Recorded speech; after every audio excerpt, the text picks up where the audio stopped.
Bienvenue sur Accent québécois, l'endroit idéal pour découvrir le français, tel qu'on le parle vraiment ici, au Québec. Aujourd'hui, on va s'attaquer à quelque chose de fondamental, mais aussi de très particulier. L'art de poser une question en québécois.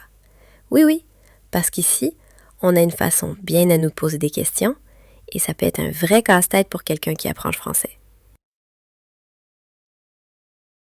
Commençons par un exemple simple.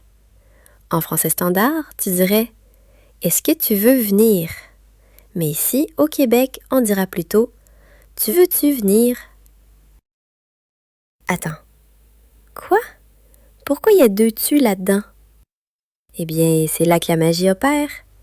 Le premier « tu » est le pronom sujet, comme en français classique. Mais le second, c'est le marqueur interrogatif, qu'on appelle parfois le « tu » interrogatif. C'est ça notre petite touche à nous, un ajout unique qui signale que c'est une question, sans même changer l'ordre des mots. C'est pas compliqué quand on comprend le truc, puis ça rend notre façon de parler tellement plus colorée. Voici d'autres exemples typiques pour que tu vois comment ça s'intègre naturellement dans nos conversations de tous les jours.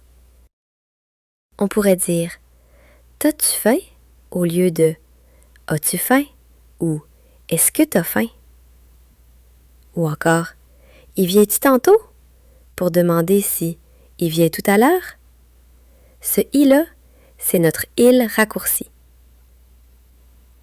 Et un classique, on va-tu au dépanneur pour savoir si on va au dépanneur. Le dépanneur, c'est notre petit commerce de quartier, ouvert tard, où on va chercher un peu de tout. Ce qui est génial avec cette façon de faire, c'est que ça se comprend tout de suite. C'est direct, ça va droit au but, puis ça donne un rythme particulier à nos phrases. C'est ça qui rend la québécois si spontané, tu vois. Pas besoin de tourner autour du pot. Bon, maintenant, une question importante. Qui peut utiliser ce fameux « tu » interrogatif? La bonne nouvelle, c'est que cette construction est super flexible. Ce « tu » interrogatif, on l'utilise avec la plupart des sujets. C'est ça qui le rend si pratique et si répandu ici. Par exemple, avec « je », tu pourrais dire « Je peux-tu t'aider » au lieu de « Est-ce que je peux t'aider » Avec « tu », c'est le classique qu'on a déjà vu. « Tu veux-tu venir » Avec « il » ou « elle », on dira « Et as-tu fini » ou « Es-tu prête » Simple, non? Pour « on », c'est aussi très courant. « On y va-tu » quand tu veux savoir si. Mais attention, il y a une petite subtilité, une exception même. Avec le pronom nous, ça marche pas trop. Par exemple, tu n'entendras jamais un Québécois dire « Nous allons-tu au cinéma ?» Non, ça sonne vraiment étrange à nos oreilles. Pour le pronom nous, on va plutôt utiliser son équivalent oral, qui est « on ». Donc on dira plutôt « On va-tu au cinéma ?» ou « On mange-tu ensemble ce soir ?» C'est beaucoup plus naturel et c'est comme ça qu'on parle ici au quotidien. C'est une règle non écrite, mais tellement ancrée dans notre façon de parler que tu vas vite t'y habituer. Mais ce qui est fascinant, c'est que cette construction, ce tu interrogatif, vient vraiment de notre oralité. C'est pas une règle de grammaire qu'on apprend à l'école et qu'on écrit dans les livres. Non, c'est une forme purement spontanée, naturelle. C'est comme ça qu'on parle, tout simplement. On ne se pose pas de questions quand on l'utilise. Ça sort naturellement. Ça démontre à quel point le français québécois est vivant, adaptable et qu'il est en constante évolution dans la bouche de ses locuteurs. Ça rend le français québécois super expressif.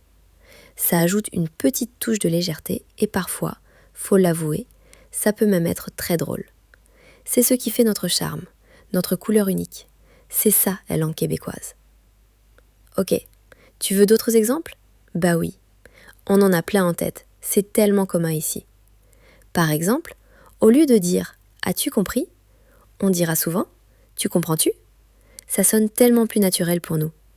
Ou encore, pour demander si une personne est contrariée, on ne dira pas « Est-elle fâchée ?» mais plutôt « Elle est-tu fâchée ?»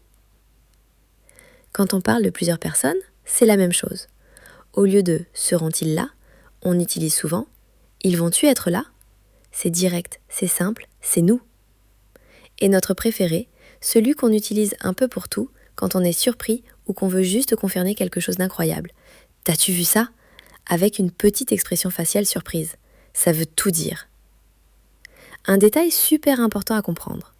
Ce tu interrogatif ne vient pas changer le sens grammatical de ta question. La question reste la même. C'est juste une manière de l'adoucir, de la rendre plus fluide, plus naturelle à l'oreille québécoise. C'est comme une petite couche de velours sur ta phrase. Et surtout, et ça, c'est la clé, ça donne tout de suite un air plus d'ici, plus québécois à ta façon de parler. C'est un signe que tu es à l'aise avec nos particularités, que tu commences à t'imprégner de notre culture linguistique. Alors, pour conclure, si tu veux vraiment, mais vraiment parler comme un Québécois, si tu veux te fondre dans le paysage linguistique d'ici, ben je te le dis, oublie un peu ton est-ce que, lâche-le un peu et lance-toi. Ose te lancer dans le tu veux-tu, le on va-tu, le t'as-tu compris ? C'est le secret pour que tes questions aient cette saveur bien de chez nous. Tu vas voir, avec le bon ton, une petite intonation montante à la fin de la phrase, ça va venir tout seul. Au début, ça va te sembler bizarre, peut-être, mais à force de l'entendre et de l'utiliser, ça va devenir une seconde nature. C'est ça l'immersion linguistique, c'est d'oser. Alors, t'as-tu aimé ça cet épisode ? J'espère bien. Merci d'avoir été là avec nous dans cet épisode d'Accent québécois.